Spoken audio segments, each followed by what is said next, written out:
behind us here.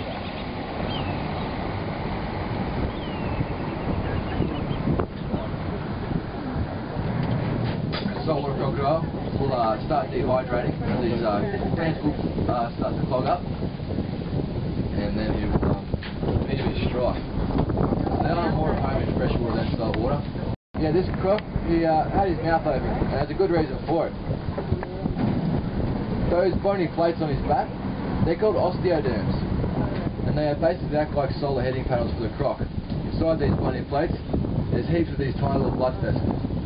Because being a cold-blooded animal, they need the sunlight to warm their body and give them energy. They're absolute unreal creatures, these guys. They are dinosaurs. They've been in this exact state for 60 million years, unchanged. So they're unreal. So it's this waterway here, the other was Billabong, is at the end of the Jim Jim Creek system. So when it rains, the water gets caught up in the escarpment, in the Arnhem Land Plateau, runs off the escarpment, down Jim Jim Falls, through Jim Jim Creek and a few more billabongs, and ends up at the Waters Billabong. Probably wondering why he's got his wings out, or she's got her wings outstretched like that. Because unlike ducks and other birds, they don't have any waterproofing in their feathers. They've got no oil glands. Because if they did, they wouldn't be able to sit down and swim. They're a pretty important tree to the binning people. On them grows a fruit, and it looks like a big green corn on the cob. And it is inedible to humans, very poisonous, but they noticed that when it dropped off into the water, the fish and turtle would go absolutely crazy over it.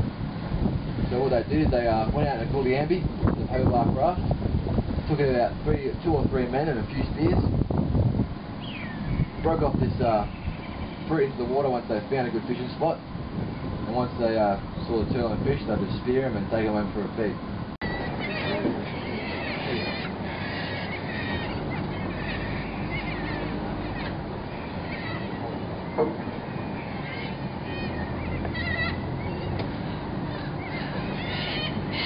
What was I calling out before the roll? Under the finger? Yeah. Two. But just one muscle to open their jaws. So if that fella let me, I could go over to the bank there, rest my hand on his snout, and he wouldn't be able to open his mouth. So yeah, anyways, back onto the fishing story. You can fish in the national park, which some people think is a bit odd, but there is a good reason for it. Every year in these waterways, we have a natural fish kill. So what that means is, in the wet season when the water's up nice and high, all these fish are breeding. So there's absolutely heaps of fish. And as the water levels drop, in the dry months, all these fish get stuck in here. Now you're not going to believe it, but there is not enough oxygen in this water for the amount of fish there are. So come August, in the driest month, or even before then, July, August, even into June, we start seeing fish floating up, suffocating. There's not enough oxygen, they have to fight for oxygen. So that's why they allow fishing.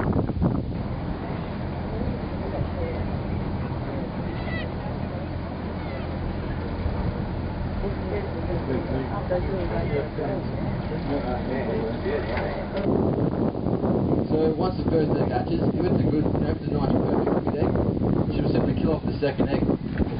So she'll either break the egg and kill it right there and there, or she'll let it hatch. You straight away know that that's the dad. The mother, she gives no help in the upbringing of the children whatsoever.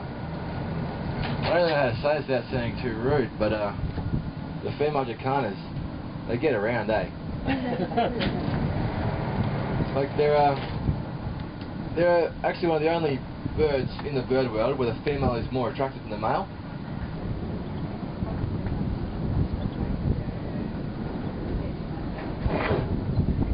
Yeah, they're brilliant.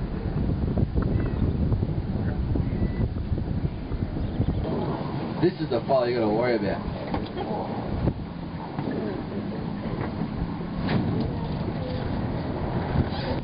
So he must be just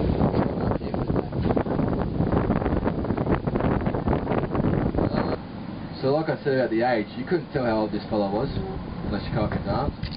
He could either be, like he looks pretty well fed, you know, all that fat behind his jaws there. So you could say it's a really well fed 30-year-old, You got those scoots, they look like fins, they're called scoots. And basically, they act like flippers for the croc. They just make you swing so much more powerful, so much stronger.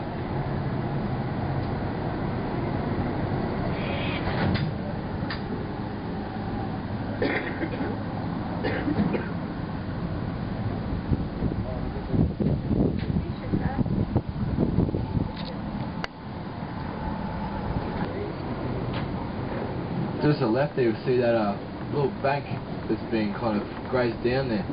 That was the water's home for about a month. He must have eaten a pig or something because he was up there all day, every day for about 3 weeks straight.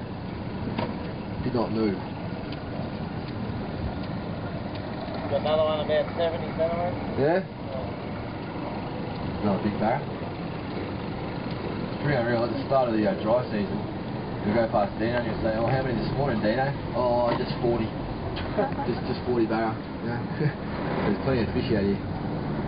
Termites have learned that around here the water levels rise fast. When it rains it pours. So they've learned that if they build a nest higher, it won't flood out.